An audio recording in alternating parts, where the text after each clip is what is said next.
여러분 안녕히 주무셨습니까? 빠르게 만나는 글로벌 뉴스 분석 굿모닝 글로벌 이주호입니다. 자, 미국 증시가 잠시 후에 마감됩니다. 오늘 미국 증시는 지수만 놓고 보자면 혼조세를 보이고 있기 때문에 그다지 재미없는 시장처럼 보일 수도 있겠지만 그 내부 사정을 들여다보면 이야기가 전혀 다릅니다. 굉장히 강력하고 역동적인 시장이 펼쳐졌는데 특히 이번 주에 실적 발표를 예고하고 있는 기업들, 애플이라든지 테슬라 이런 기업들은 장중한 때 사상 최고치를 갈아치우는 그런 모습을 보이기도 했습니다. 일단 이번 주에는 다우지수 30개 종목 가운데 13개 기업이 실적을 발표하게 되고요. S&P 500 기업 가운데 111개 기업이 실적을 내놓게 됩니다. 일단 뱅크 오브 아메리카에서는 어닝 시즌의 초반 분위기는 나쁘지 않았다고 평가를 하고 있는데 현재까지 발표됐던 기업들 가운데 74% 정도가 기대 이상의 실적을 발표했기 때문입니다. 여러분들이 보시기에 약간의 수치가 낮아 보일 수도 있습니다. 기본적으로 80% 넘어야 되니까요. 다만 이제 이번 주부터 실적 기대감이 높은 종목들이 줄줄이 실적을 발표할 예정이기 때문에 이 수치는 조금씩 개선될 것으로 보입니다. 다만 최근 들어서 시장에 약간의 기현상이 나타나고 있는데 마땅히 오를 만한 이유가 없는 중소형 기업들이 특히 리테일 기업들이 크게 오르고 있다는 겁니다. 게임스탑에 이어서 베드베스앤비욘드, AMC 이런 기업들이 급등하고 있는데 이거는 이 숏 커버링에 의한 숏 스퀴즈라는 분석이 다소 나오고 있기 때문에 이런 종목들에 대해서는 다소 경계심을 갖는 것이 좋을 것 같습니다. 자, 그렇다면 지난 밤 사이에 어떤 일들이 있었는지 하나씩 정리해드리겠습니다. 굿모닝 글로벌 바로 출발하겠습니다. 네, 마감을 향해 달려가는 뉴욕 증시 현재 시장 상황 확인해 보겠습니다. 오늘 뉴욕 증시는 이번 주 대형 기술 기업들의 실적 발표를 기다리면서 변동성 장세를 보였는데요. 현재 주요 지수는 혼조세를 나타내고 있습니다. 이 시각 지수 움직임부터 확인해 보겠습니다.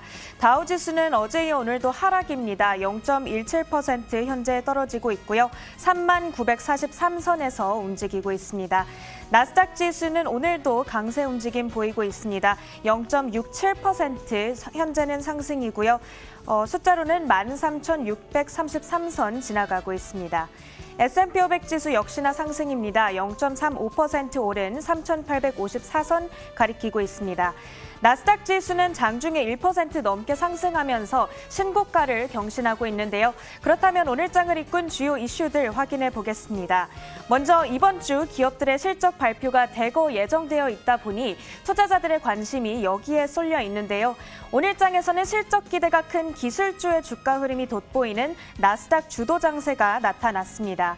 이제 이번 주에 S&P 500 구성 종목 가운데에는 111개 종목, 그리고 다우지수 구성 종목 가운데에는 13개 종목이 실적 공개를 앞둔 상황인데요. 이들 기업 중 특히나 주목받고 있는 기업들로는 애플과 마이크로소프트, 테슬라, 스타벅스, 그리고 맥도날드와 보잉이 포함되어 있습니다. 그런 한편 몇 달간 지속된 자택 대피령으로 수혜를 본 기업들과 피해를 당한 기업들이 매우 뚜렷하게 나뉘고 있는데요. 원격 운영이 일반화되면서 대형 기술주들의 수혜가 예상되고 있던 가운데 지난주에 넷플릭스가 좋은 실적을 선보이면서 기술주들에 대한 실적 기대감을 또 한 번 자극했습니다. 월요일에는 젠 아이브스가 애플의 목표 주가를 $175로 상향 조정하기도 했는데요. 젠 아이브스는 현재 월가에서 애플의 실적이 매우 좋을 것으로 예상하고 있다고 말했습니다. 그러면서 기대감을 또 한 차례 부추겼는데요. 이번 실적 시즌의 시작이 강하다는 평가는 계속해서 이어지고 있습니다. 이미 성적표를 내놓은 S&P 500 지수 종목 중 73%가 매출과 순이익 모두 예상을 상회한 것으로 전해지고 있습니다. 그런 한편 코로나19 재확산으로 전 세계 봉쇄 조치가 다시 강화됐고 언제쯤 정상 생활로 복귀할 수 있을지에 대한 불안감은 여전한데요. 이런 상황 속에서 변이 바이러스의 위험성에 대해 추가 연구 결과가 밝혀지면서 부담감이 더욱더 커지고 있습니다. 그럼에도 불구하고 여기에 대한 긍정적인 견해가 내놓아지고 있기도 한데요. 뉴욕 증시 잠시 뒤 마감이 됩니다. 뉴욕 증시 거래 마치고 나서 한번 어떤 견해가 있었는지 살펴보도록 하겠습니다.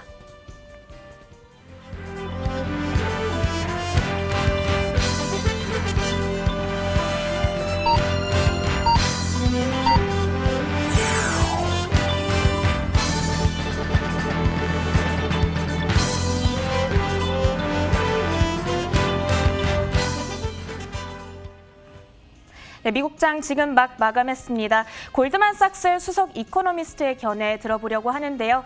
잔 하츠우스의 발언입니다. 이 코로나19 상황에 대해서 다소 긍정적인 견해를 내놨는데요. 백신 접종을 통해서 우리가 집단 면역을 기르고 또 거기에다가 부양책이 원만하게 통과돼서 소비가 늘어나게 된다면 올해 매우 강한 성장을 볼 수 있을 것이다. 이런 전망을 내놨습니다. 그러면서 올해 GDP 성장률 전망치는 6.6%로 보고 있다고 밝혔습니다. 다음으로 오늘장 업종과 종목별 흐름도 확인해 보겠습니다. 현재 4개 업종 하락불 켜고 있습니다. 에너지와 소재, 금융 섹터가 오늘 크게 떨어지면서 S&P 500 지수에 하방 압력을 가하고 있습니다. 현재 에너지는 1.28%의 하락세 나타나고 있고요.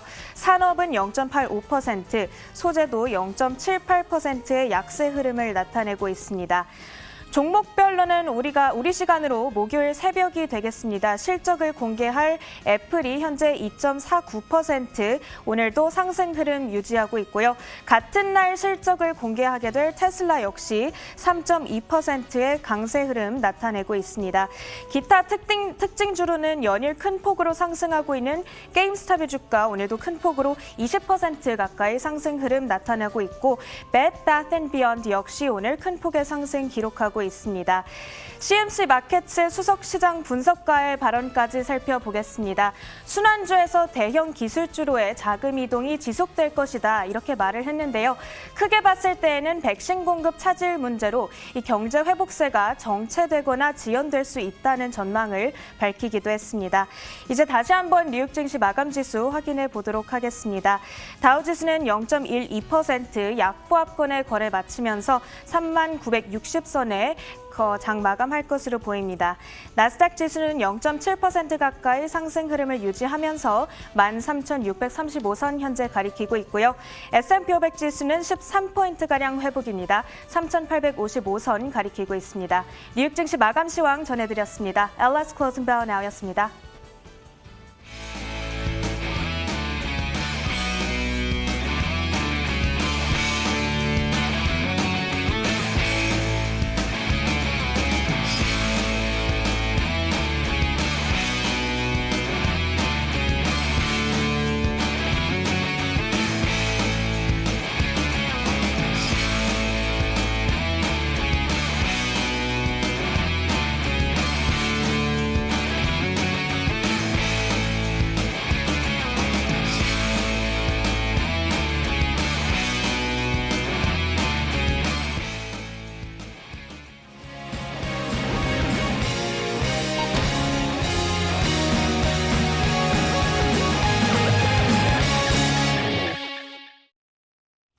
자, 앞서 시황 살펴보셨습니다. 이에 대한 분석 내려보겠습니다. 클로징 벨 나우 전채린 캐스터와 로제타 투자자문 최진석 포트폴리오 팀장 함께하겠습니다. 어서 오세요. 자, 먼저 팀장님, 지난 밤 사이에 미국 시장에 가장 컸던 이슈들 몇 가지만 짚어주시면요. 네, 일단은 이번 주에 100개 이상의 기업, 특히 빅테크 기업들의 실적 발표를 앞둔 관망 심리가 좀 작용을 했다. 딱히 좀 뚜렷하게 나타났던 이슈는 또 부재했던 하루였다라고 정리해 볼 수가 있을 것 같습니다. 그런 가운데서 실제 기대감이 굉장히 좀 큰 애플이라든지 테슬라 등에 대한 개별 종목에 대한 매수세는 여전히 좀 강하게 유지가 됐던 것 같고요. 다만 이제 1.9조 달러 정도의 이 바이든 행정부의 다른 새로운 부양 패키지에 대해서 좀 진척이 없는 그런 상황이 이어지고 있죠. 그러다 보니까 이제 시장 전반에서 추가 상승의 모멘텀을 강하게 찾기는 또 어려운 상황이 오늘 전개됐던 것 같습니다. 여기에 또 이제 게임스탑 등의 일부 소형주에 대한 투기성 매매가 좀 급증하고 있죠.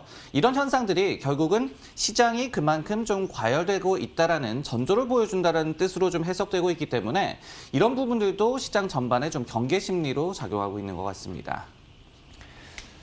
자, 이어서 상품 선물 시장도 살펴보도록 하겠습니다. 먼저 국제 유가부터 보겠습니다. 국제 유가는 지난 밤 사이에 0.9%가량 상승했습니다. 일단 바이든 행정부의 부양책이 통과되고 있지는 않지만 여전히 그래도 부양책에 대한 기대감은 살아있는 상태죠. 이런 가운데 오펙 회원국들의 올해 감산 이행률이 평균 85% 정도를 기록했다고 합니다. 그다지 나쁘지 않은 것으로 인식이 되면서 유가는 지난 밤 사이에 올랐고요. 현재 선물 시장에서도 약 0.9% 오른 채 52.76달러 선을 기록하고 있습니다. 자, 이어서 금값도 한번 보도록 할 텐데 금값은 이 옆에 차트에서 보시는 것처럼 장중 변동폭이 굉장히 컸습니다. 장 막판에는 상승 탄력을 반납하면서 하락으로 전환되기도 했는데 일단 금값의 경우에는 이 아직 부양책이 통과되지 않고 이번 주 FOMC 회의도 예정이 되어 있다 보니까 이런 대형 이벤트들을 좀 지켜보고 가자는 관망 심리 때문에 달러 인덱스가 소폭 올랐습니다. 이것이 금값의 하락을 만들어내면서 금값은 현재 0.1%가량 하락하고 있습니다. 1,854.4달러를 기록하고 있습니다. 10년물 국채금리도 한번 살펴보도록 하겠습니다. 10년물 국채금리도 이날 하락을 했는데요. 일단 그 10년물 국채금리는 부양책 통과 여부를 좀 더 지켜보자는 관망 심리가 작용했다는 분석이 나오고 있습니다. 그러면서 1.02%까지 내려간 채 현재 거래가 되고 있습니다. 자, 마지막으로 달러 인덱스 살펴보도록 하겠습니다. 앞서 말씀드렸던 것처럼 이제 대형 이벤트를 앞두고 관망 심리가 있다 보니까 일단 달러를 조금은 사들이는 모습이 나타났고요. 달러 인덱스가 소폭 올랐습니다. 0.14% 오르면서 90.37을 기록하고 있습니다. 자, 이렇게 상품 선물 시장 살펴봤습니다. 글로벌 외신 확인하도록 하겠습니다. 자, 첫 번째 외신 볼 텐데요. 팀장님 어떤 소식부터 볼까요? 네, CNBC의 기사를 가져와 봤는데요. 브리노 르메어 프랑스 재무장관이 바이든 행정부의 이 IT 공룡 기업에 대한 글로벌 과세 협조 의지를 환영했다라는 그런 소식을 준비를 해봤습니다. 르메어 장관의 이날 발언은 최근 제닛 옐런 미국 재무장관 지명자의 이른바 디지털세에 대해서 동조할 수 있다라는 의사를 밝힌 후에 나온 그런 발언이 되는데요. 옐런은 이 앞서서 상원 청문회에서 기업 경쟁력을 유지하는 선에서 세금을 거둘 수가 있고 그리고 미국 기업들이 해외 활동에서 누리는 어떻게 본다면 좀 과도한 이득을 좀 이점을 줄이는 것이 가능하다라고 얘기를 하면서 디지털세를 포함한 IT 기업 대상으로 한 글로벌 과세가 이 논의를 할 수 있는 그런 사안임을 강조하는 그런 의사를 밝혔습니다. 옐런 지명자는 또 관련한 국제 분쟁의 여지를 해결해 나갈 의지가 있다라고도 밝혔는데요. 이번 사안 같은 경우에는 과거에 이제 트럼프 행정부에서는 극렬하게 미국 기업들의 경쟁력을 저해한다라면서 극렬하게 반대해왔던 그런 사안이 되겠습니다. 르메어 장관은 이에 대해서 올바른 방향으로 일이 나아가고 있다라고 평가를 하면서 이르면 봄까지 미국과 아니면은 국제적인 새로운 국제 과세 시스템에 합의를 이룰 수가 있을 것이다라고 발언을 전했습니다. 사실 연초에도 디지털세 부과라든지 아니면 미국의 보복 관세 이슈 이런 것들이 부상한 바 있었는데 그간의 히스토리를 한번 정리해 주시면 어떨까요? 네, 그렇습니다. 디지털세에 대해서 일단은 좀 설명을 드리면요. 주로 미국 IT 공룡 기업들이 유럽 내에서 막대한 매출을 거두고 있음에도 불구하고 이 법인세율이 낮은 아일랜드로 본사를 설립하는 등의 방법을 통해서 세금을 극히 적게 내는 관행에 반발해서 EU 국가들이 추진한 그런 정책이 되겠습니다. 여기에 이제 프랑스가 가장 좀 적극적인데요. 예를 들어서 연매출 7.5억 유로 그리고 프랑스 내에서 거둬들이고 있는 매출이 0.25억 유로를 넘어서는 그런 기업들에 대해서 프랑스 매출의 3%에 대해서 세금을 부과하는 법안을 지난 2019년 7월에 통과시킨 바가 있었습니다. 한편 이제 미국 정부가 이에 대항해서 그러니까 올해부터 다시 이제 디지털세를 과세한다라는 그런 방침에 반발해서 13억 달러 규모의 프랑스산 제품에 대한 보복 관세를 예고를 했었습니다. 근데 최근에 이를 좀 유예하는 소식이 나왔고요. 이렇게 그 프랑스 재무장관과 그리고 옐런 재무장관 지명자 간에 좀 동조하는 그런 분위기가 있기 때문에 이 사안에서만큼은 일단은 미국과 프랑스 간의 유화 분위기가 감지되고 있는 것 같습니다. 빅테크 기업들에게는 악재가 될 만한 소식인데요. 그럼에도 불구하고 애플은 상승 랠리를 지속 중에 있습니다. 애플에 대해서 월가에서는 어떤 긍정적인 투자 의견이 제시되고 있습니까? 네, 일단은 이렇게 좀 큰 사안보다는 개별 종목별로의 좀 모멘텀에 집중하는 그런 장세였기 때문에 애플이 또 상승 랠리를 지속했던 것 같은데요. 역시 말씀해 주셨듯이 복수의 좀 긍정적인 투자 의견도 나왔습니다. 웨드부시에서 우선 이번 주에 발표가 되는 분기 실적에서 놀라운 아이파핑이라는 표현을 썼는데요. 아이폰 판매 수치가 나올 것이다라고 예상을 했습니다. 그러면서 아웃퍼폼 의견을 그대로 유지를 했고요. 목표 주가를 160에서 175달러로 상향 조정을 했습니다. 그리고 레이먼드 제임스라는 IB에서도 애플에 대한 목표 주가를 140에서 150달러로 올려잡았는데요. 아이폰 판매는 예상 수준으로 나올 것으로 전망을 했습니다. 하지만은 고가 모델에 대한 선호도가 좀 높았을 것으로 예상을 했고요. 아이폰 외에 다른 하드웨어 판매도 호조세를 보였을 것으로 예상을 했습니다. 네, 다음 뉴스는 이조 앵커의 픽입니다. 내용 확인해 보겠습니다. 자, 올 들어 첫 번째 FOMC가 이번 주에 개최됩니다. 이번 FOMC에서 팬데믹 이후 인플레이션이 발생할 가능성은 있겠지만 그래도 그 연준은 그 이상을 더 볼 것이다라는 분석 기사가 있어서 소개해드리도록 하겠습니다. 로이터의 기사인데요. 자, 로이터는 미국인들이 오는 봄까지 2조 달러가 넘는 추가 현금을 확보하게 될 것이라고 분석을 했습니다. 아무래도 현금 지급이 계속 지원책으로 지속이 되고 있다 보니까 그렇겠죠. 이는 연준에게 축복이자 독이 될 수 있다고 지적을 했는데요. 일단 경기에 기름을 부어준다는 측면에선 축복이겠지만 급격한 물가 상승의 불씨가 될 수 있다는 점에서 독으로 작용할 수도 있다고 분석을 했습니다. 물론 연준은 올해 물가가 뛰어오를 것으로 전망하고 있지는 않습니다. 파월 연준 의장은 이달 초에 사람들의 삶이 정상화된다면 이 소비가 활성화될 것이고 이것은 인플레이션, 즉 물가가 오를 수 있다고 말하긴 했는데 다시 말하자면 이건 정상화되는 과정이지 인플레이션의 문제가 시작되는 건 아니라고 설명을 한 겁니다. 또 그는 이 자리에서 한 번의 물가 상승이 영원한 이 고인플레이션을 의미하는 건 아니라고 선을 그었는데요. 다시 말하자면 이번 FOMC에서도 기존과 같은 메시지를 강조하게 될 것으로 보이는데 물가 상승이 상당 기간 유지되지 않는 이상 금리를 올리지 않겠다. 이 메시지는 동일하게 유지가 될 것으로 보입니다. 다만 바로 직후에 개최되는 파월 의장의 기자회견에서는 분명히 기자들이 여러 가지 물가와 관련된 질문을 하게 될 테니까 인플레이션과 관련된 이야기가 언급될 것으로 보이긴 합니다만 연준이 그동안 공언한 만큼 이 연준의 장기적인 정책 노선에는 변화가 없을 것이라는 게 로이터의 분석이었습니다. 팀장님, 이번 FOMC에서는 우리가 어떤 것을 좀 주목해 봐야 될까요? 관전 포인트를 한번 짚어주시면요. 네, 일단 시장 전문가들은 연준의 정책과 그리고 논조에 별다른 좀 변화는 없을 것으로 예상을 많이들 하고 있습니다. 즉, 비둘기파 기조를 좀 유지할 것으로 전망을 하고 있다라고 이해하면 될 것 같은데요. 오히려 이제 최근에 미국의 고용 지표가 좀 부진한 양상을 보여줬죠. 그러면서 이 같은 이 노동시장 회복세의 부진 양상에 대해서 좀 언급할 가능성, 즉 경기 회복 노선에 대해서 약간의 좀 경계론을 펼칠 가능성을 좀 염두를 해봐야 될 것 같습니다. 그리고 이제 여전히 코로나19 팬데믹과 그리고 백신 상황에 경제가 좌우될 것이다라는 그런 기조도 연준이 그대로 좀 유지를 할 것으로 예상이 되고 있습니다. 이 밖에는 이 당초에 이 파월 의장의 기대보다 좀 적게 통과된 재정 부양 패키지와 관련한 질문이 나올 가능성이 있거든요. 그렇기 때문에 또 한 번 재정 부양에 대한 필요성을 좀 강조를 할지 관련된 답변을 또 주목해 보는 것도 좋을 것 같습니다. 그렇다면 긴축 정책에 대한 걱정은 조금 덜어도 괜찮은 걸까요? 저희가 이제 긴축이라고 얘기를 한다면은 금리 인상을 들 수가 있겠고요. 그리고 이제 자산 매입 프로그램을 축소하는 것, 테이퍼링을 또 들어볼 수가 있을 것 같습니다. 근데 이제 최근에 일부의 매파 연준 위원들이 자산 매입 프로그램의 좀 조정 가능성을 언급하면서 긴축에 대한 좀 공포감이 좀 상승하고 있는 그런 상황이었는데요. 하지만은 이제 중요한 거는 파월의 입이 되겠죠. 최근까지만 하더라도 온라인 인터뷰를 통해서 금리 인상은 아직까지 좀 멀었다라는 그런 입장을 밝힌 바가 있었고요. 그리고 이제 자산 매입과 관련을 해서도 출구 전략을 논의할 때는 아니다라는 점을 파월 의장이 최근까지 좀 강조를 했음을 기억할 필요가 있을 것 같습니다. 여기에 또 한 가지는 파월이 출구 전략과 관련해서 앞으로 굉장히 좀 빠르고 또 명확하게 소통을 하겠다라고 밝힌 바가 있었기 때문에 어떤 이제 갑작스러운 정책 변화에 대한 우려는 현 시점에서는 다소 좀 과도해 보이는 것도 사실입니다. 자, 이렇게 지금까지 지난 밤사이 있었던 글로벌 이슈 살펴봤고요. 종목 뉴스 확인하도록 하겠습니다.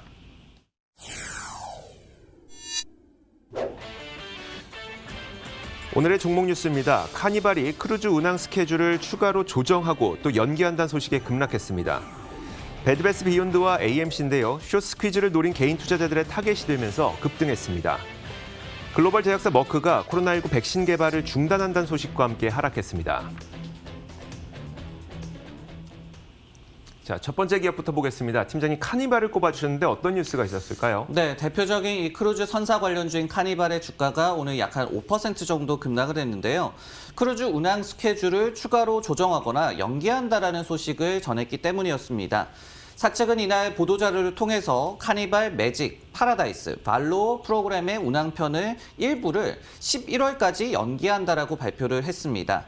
이로써 이르면 6월에 출발해서 10월 말까지 운항 예정이었던 노포크라든지 템파베이 그리고 뉴올리언스 행이었던 그런 스케줄이 계속해서 좀 취소가 되는 사태가 벌어졌습니다.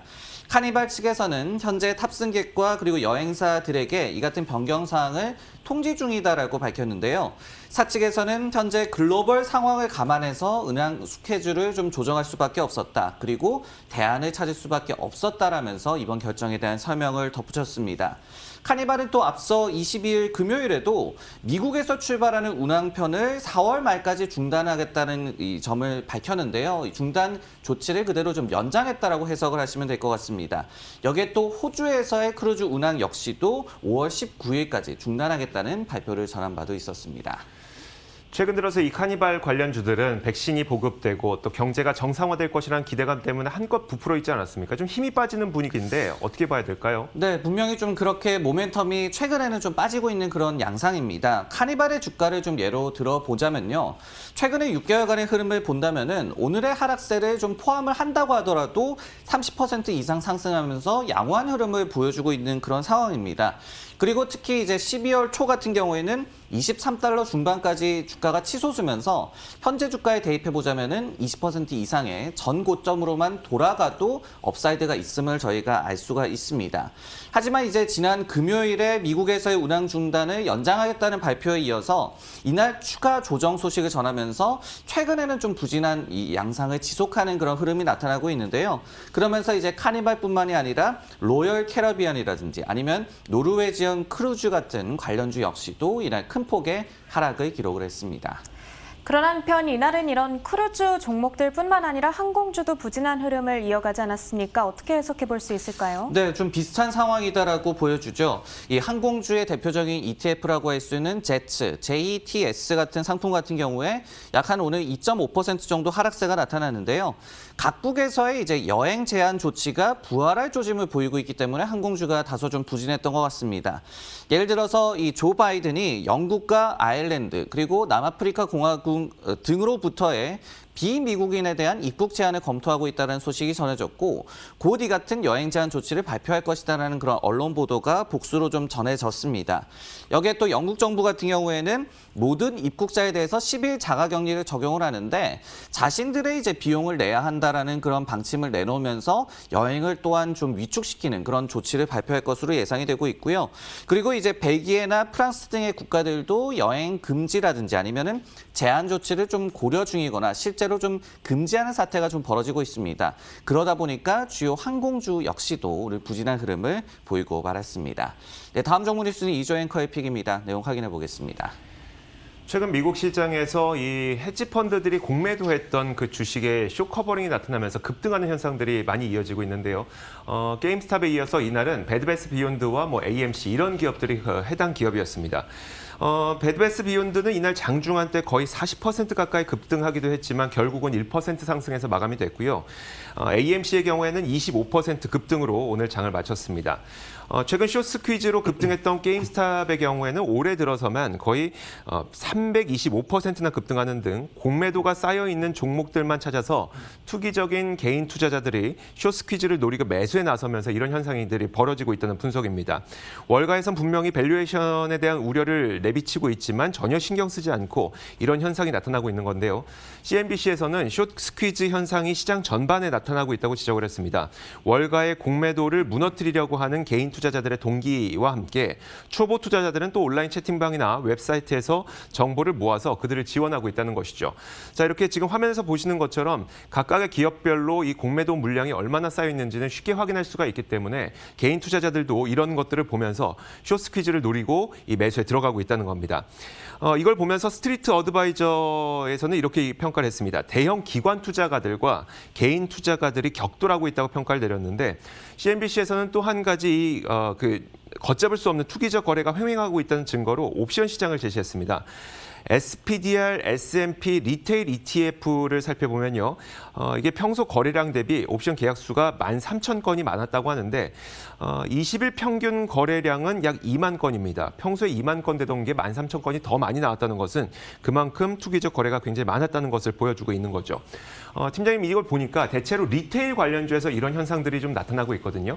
경제 재개에 대한 수혜로 인식했다가는 좀 낭패를 볼 수도 있겠네요. 네, 그렇게 생각하기에는 좀 무리가 뒤따 뒤따를 것 같습니다. 지금 보면은 투기성 매매에 좀 주요 타격이 된 이 기업들 같은 경우에는 대체로 이 팬데믹에 피해를 받았던 그런 기업들입니다. 근데 또 당장의 회복 기미가 그다지 보이지 않고 있는 그런 기업이기도 합니다. 예를 들어서 게임스탑 같은 경우에는 10월 결산분기 매출 같은 경우에도 YOY 기준으로 30%나 감소를 했는데요.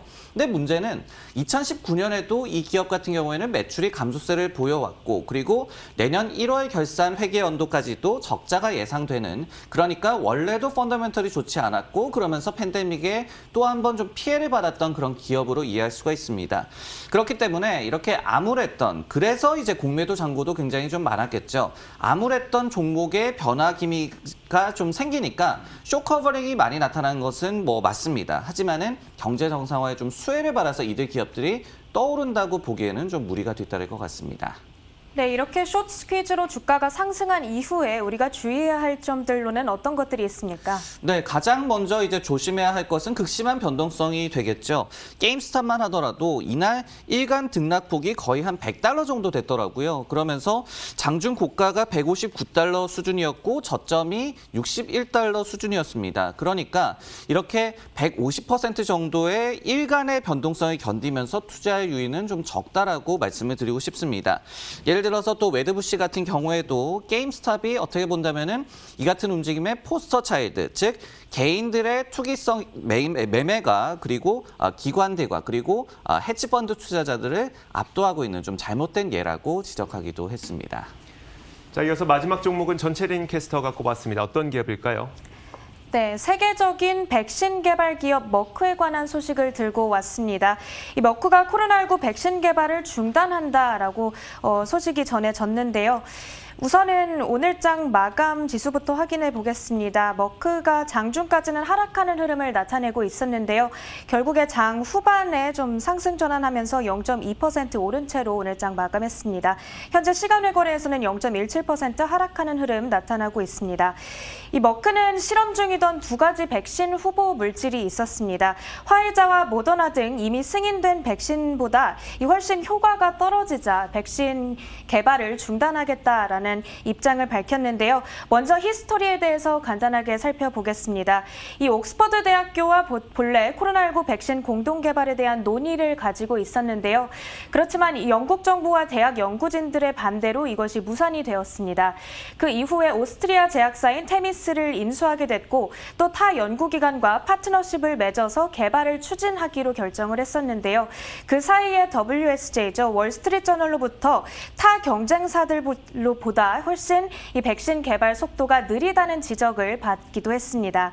결국에는 테미스와 공동 개발한 백신이 252명을 대상으로 한 임상시험에서 충분한 항체를 생산하지 못하자 이렇게 개발을 중단하게 된 건데요. 사실 코로나19가 있기 전에는 이 마크가 백신 개발의 선두주자로 굉장히 유명했습니다. 흔히 볼거리라고 알려진 유행성 이하선염 백신을 기록적인 생산 스피드로 개발을 한 바가 있고요. 또 FDA로부터 최초로 승인받았던 이볼라 백신을 개발한 기업도 바로 이 머크가 되겠습니다. 이제 백신을 중단하게 됐으니까 동사는 기존에 개발 중이던 코로나19 치료제 개발에 집중을 하게 될 계획인데요. 이미 생산 라인 일부를 치료제 생산용으로 바꾸고 있다고 전해지고 있습니다. 또 부사장은 올해 중반쯤이면 치료제를 내놓을 수 있을 것이다라는 입장을 밝히기도 했는데요. 팀장님, 이 머크의 주가가 지난 1년간 코로나19가 도래한 이후에 약 9.7%가량 하락하는 흐름 나타났습니다. 백신 개발 지연도 주가 하락에 좀 악영향을 미치지 않았을까 싶은데요. 이번 중단 사태는 머크에게 있어서 어떤 의미를 가질까요? 네, 머크 같은 경우에는 지난해 5월 말에 코로나19 백신 개발에 착수하겠다는 소식이 전해졌던 바가 있었습니다. 근데 이제 타 제약사와는 좀 다르게 속도보다는 안전성에 좀 집중하겠다는 의지를 사측에서 여러 차례 좀 밝힌 바가 있었는데요. 하지만 이제 기대만큼 효능이 안 나올 것으로 예상되자 과감하게 좀 포기한 것으로 해석이 되고 있습니다. 허나 이제 시장에서는 큰 영향은 없을 것이다라고 예상을 좀 많이 하고 있는데요. 예를 들어서 뱅크 오브 아메리카에서는 이미 이제 머크가 백신 선두주자들에 대비해서는 크게 뒤처졌던 상황이었기 때문에 주가 영향이 좀 미미할 것으로 좀 분석을 했습니다. 그러면서 이 코로나19 백신 개발 중단 결정이 상황이 놀랍지 않다라는 또 반응을 나타냈거든요. 이런 또 해석들이 오늘 장중에 머크의 이 주가 하락폭이 좀 제한적이었고 그리고 막판엔 또 상승으로 반전했던 그런 원인이지 않았나라는 생각이 듭니다. 자, 이렇게 지난밤 새 있었던 글로벌 이슈와 종목 뉴스 살펴봤습니다. 전채린 캐스터와 로제타 투자자문 최진석 포트폴리오 팀장 함께했습니다. 고맙습니다.